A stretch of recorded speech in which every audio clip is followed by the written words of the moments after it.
Bienvenida o bienvenido a esta exploración detallada.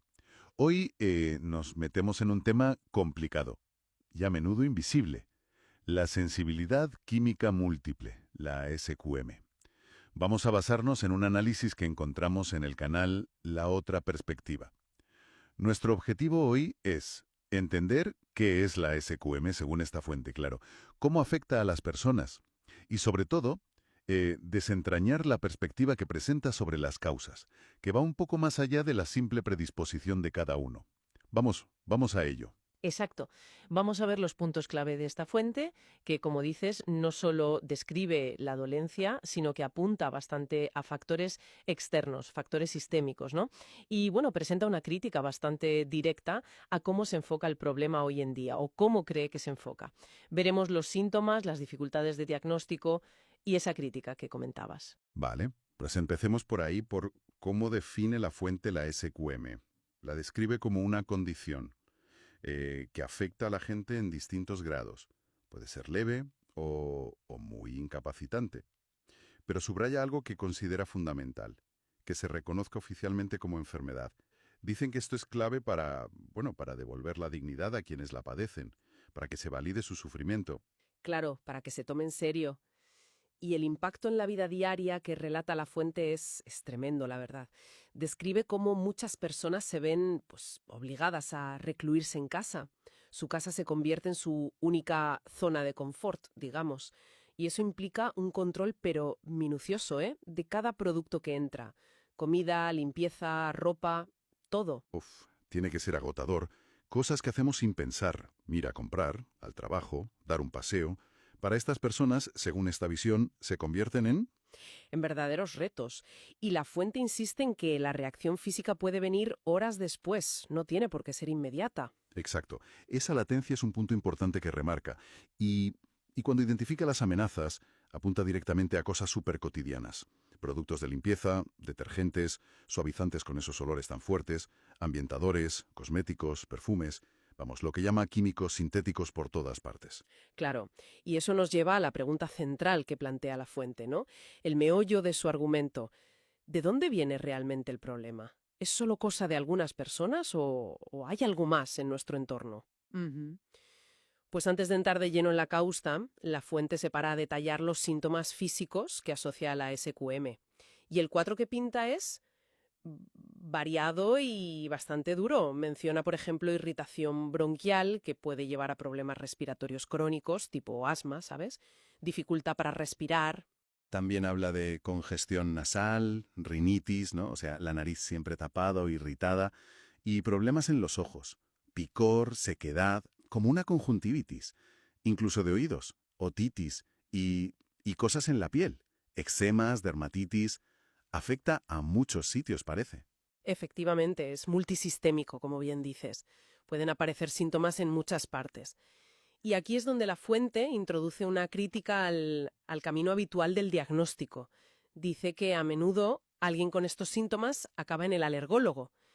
Y el diagnóstico que reciben, según esta fuente, es de alergia a cosas naturales. Ahí va. ¿Alergia a qué? Pues a gramíneas, a ácaros del polvo, al polen, al pelo de animal, lo típico de las alergias comunes. Ya.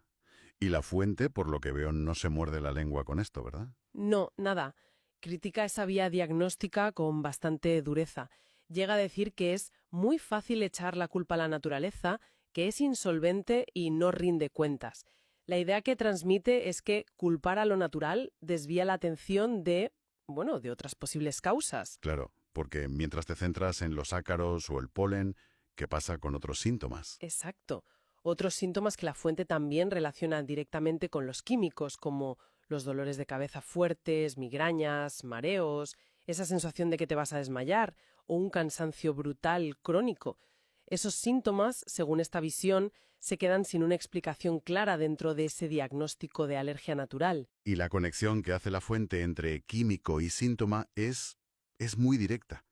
Incluso sugiere algo bastante fuerte, que mucha gente mejoraría casi al instante, si simplemente dejara de exponerse a esa agresión química. Sí, y recalca que esa mejoría vendría, en su opinión, sin necesidad de medicamentos.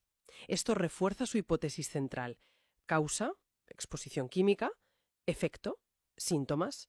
Eliminas la causa, se alivia el efecto. Aquí llegamos a uno de los puntos, bueno, más interesantes y quizás polémicos del análisis de la fuente.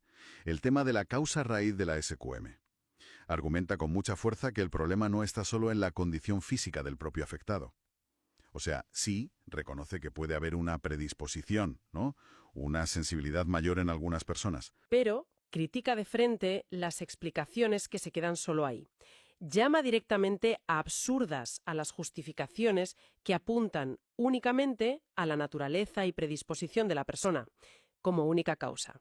Para esta fuente eso no basta. Es una visión incompleta. Exacto. Y ahí es donde da un giro importante. Dirige una parte grande de la responsabilidad hacia afuera, hacia el entorno y quien lo crea. Lo dice tal cual. Deberíamos de empezar a culpabilizar a los fabricantes. Este es un mensaje clave, ¿eh? Totalmente. Y desarrolla esa idea diciendo que muchas sustancias que considera tóxicas o problemáticas están ahí, en los productos, porque se eligen, no porque sean inevitables. Argumenta que, en muchos casos, se podrían usar alternativas más seguras, más inocuas, si hubiera voluntad para ello, claro. Lo que nos lleva a la pregunta que deja en el aire la fuente. ¿Se investiga suficiente el impacto real en la salud de tantísimos químicos nuevos antes de que acaben en nuestras casas, en nuestra piel? La fuente sugiere que no, o no lo bastante. Sobre todo a largo plazo o en combinación. Así que la perspectiva es doble. Sí, puede haber una sensibilidad individual, una base en la persona, pero insisten en que eso no lo explica todo. Ni siquiera es lo principal, según ellos. Hay una responsabilidad externa en las decisiones de fabricación y comercialización. Ponen el foco ahí, en exigir seguridad antes de exponernos todos masivamente. Y esta visión crítica la extienden también al sistema médico, a como lo ven ellos, claro. Afirman rotundamente que no hay un protocolo claro para diagnosticar la SQM, ni estudios específicos habituales para identificarla objetivamente. Alguien reacciona mal a muchos químicos es cosa suya. Su predisposición individual, una característica de esa persona como un fallo suyo. Y la fuente no se queda ahí. Ofrece una explicación, bueno, bastante directa y sí, polémica, de por qué cree que pasa esto. Sugiere que hay como una resistencia, quizá no siempre consciente, en la medicina a señalar un químico concreto de un producto comercial como la causa directa de los problemas de un paciente. ¿Y por qué? ¿Cuál sería la razón según ellos? Pues apunta a razones económicas y legales. Dice que identificar oficialmente un químico muy usado como causa de enfermedad a gran escala iría en contra de las multinacionales que lo fabrican. Menciona el riesgo para las empresas, retiradas de productos, daño a la imagen y sobre todo posibles demandas millonarias por daños y perjuicios. Vaya, es una acusación seria. Sugiere una posible influencia de intereses económicos en cómo se diagnostica o qué se investiga. Y además de esa supuesta resistencia, también señala una falta de recursos y herramientas adecuadas en la sanidad, sobre todo la pública. Una carencia que, según argumentan, dificulta hacer las pruebas necesarias para saber exactamente a qué sustancia química es sensible una persona. Por ejemplo, a componentes de perfumes, conservantes, disolventes. Faltarían medios para objetivar esa relación químico-síntoma. La fuente también se detiene bastante en cómo las consecuencias de la SQM van más allá de lo físico y pueden, bueno, llevar a diagnósticos erróneos. Pone ejemplos muy claros. Sí, por ejemplo, imagina a alguien que empieza a marearse mucho, a sentirse agotado, con dolor de cabeza o incluso ansiedad cada vez que entra en un sitio cerrado con ambientadores o cerca de gente con mucho perfume. Según la fuente, esa persona podría acabar pensando que tiene fobia social, agorafobia, miedo a los espacios cerrados. Pero la fuente insiste mucho. En el contexto de la SQM, eso no sería un problema psicológico de origen, ni sugestión. Lo describe como una consecuencia directa y justificada de la intolerancia a estos químicos. Es el malestar físico real que sienten lo que les provoca la ansiedad o las ganas de evitar esos sitios. El miedo no es a la gente o al lugar, sino a la agresión química y lo que les provoca físicamente. Y aquí la fuente advierte de un peligro importante, que estas personas acaben tratadas solo por ansiedad o depresión. Argumenta que esos estados de ánimo serían secundarios, una consecuencia lógica de sufrir físicamente, del aislamiento, de no ser comprendidos. El peligro es darles medicación psiquiátrica que, según la fuente, no solo no arregla la causa, la exposición química, sino que podría incluso empeorarles, con efectos secundarios o interacciones. La llamada de atención es clarísima. Entonces, sostiene que estas personas necesitan, primero, comprensión, que se valide su experiencia física y buscar soluciones para reducir la exposición química. No que les digan que no es real, que exageran o que son enfermos mentales. Es muy tajante en eso, sí. Afirma que no necesitan medicación para una falsa somatización. Critica lo que llama una costumbre muy común de atribuir síntomas sin explicación clara a causas psicológicas, sin mirar bien las posibles causas ambientales o tóxicas. Para la fuente, eso es un error grave en la SQM. Ya. Hacia el final, la fuente introduce una idea potente, diría yo. Presenta a las personas con SQM como una especie de centinelas. Exacto. Como individuos que por su mayor sensibilidad son los primeros en notar el peligro de la exposición química generalizada, como un sistema de alerta temprana. Son, y cito lo que recoge la fuente, los que antes empiezan a enfermar. El canario en la mina, el ejemplo clásico, un aviso de un peligro que podría afectar a todos. Y a partir de ahí, de esa idea del centinela, la fuente propone algo constructivo. Sugiere que en vez de verlos solo como enfermos, deberíamos prestar mucha atención a cómo reaccionan, observarles, entender qué sustancias les afectan y por qué. Podría ser una herramienta de investigación súper valiosa. Y el objetivo no sería solo ayudarles a ellos, a los que ya sufren SQM, sino usar ese conocimiento para algo más grande. Desarrollar productos limpiadores, cosméticos, materiales, que sean más sanos y seguros para todos. La propuesta concreta es bastante clara. Al fabricar y lanzar productos, habría que evaluar mucho mejor su impacto real en la salud. Sugiere hacer seguimientos, estudios piloto, con la ayuda de personas sensibles, usar su sensibilidad como un test de seguridad avanzado, para asegurar que un producto es inocuo antes de que llegue a todo el mundo y cause problemas mayores. Es darle la vuelta.